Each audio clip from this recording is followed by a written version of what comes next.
don't know if she's saying she's letting us go. Is she? Okay. They called it the Dundas Open, the world's northernmost golf tournament. It was part of the July 4th festivities in 1983. The challenge to play in the tournament is beyond most others. First of all, to play in the game, you had to get there.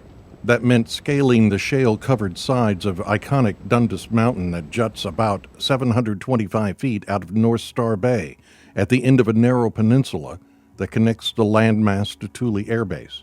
That is more than 1.5 times the size of the Washington Monument, 2,600 miles away, and even taller than the Golden Gate Bridge, more than 3,000 miles away. The Mesa is one of the most familiar sights for anyone who has spent any daylight hours at Thule. It's an omnipresent, imposing landmass that has weathered countless harsh Greenlandic winters that, along with the glaciers, have carved it to its modern-day flat-top shape. Standing at the edge of the sheer slopes and seeing dozens of people making the climb to the top is witnessing the camaraderie of a community unlike any I've seen anywhere else on Earth. The people of Thule may be alone in the frozen north, but the Danish and Americans together display a kinship, encouraging each other when times get tough and having fun together whenever they can. It is an honor to have been able to embrace that special experience. At the top of Dundas, the scenic views are breathtaking. Icebergs pepper the bay, bobbing along in the water with most of their ice gathering algae below the waterline. Seals played in the ice-cold water at the edge of one slope. But on top this July 3rd morning, circles of rocks had been shaped to form a hard-scrabble golf course of sorts.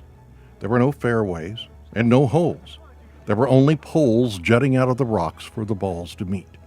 Balls pinged off the rocks when someone hit one too hard, meaning you might need to duck just a fraction of a second before getting beamed. Some of the golfers stood on the rim of the mountain, plopping a few balls into the bay, just to say they did. North Star Bay is the world's northernmost deepwater port. I don't remember who won the game because we were all winners that day. We were all able to enjoy the company of people who were strangers but somehow were also our friends. We depended upon each other to do our jobs to keep this tiny little corner of the world going. We knew we were part of a triad of early warning radar systems that played a huge role in the ongoing Cold War. We were to watch for missile launches that might threaten our families at home. And while all of us didn't sit scanning the radar scopes watching for an enemy launch, we did play a role in helping those that did. And sitting atop Dundas, we could exhale for a moment and just enjoy the scenery and the camaraderie that only a place like Thule can muster.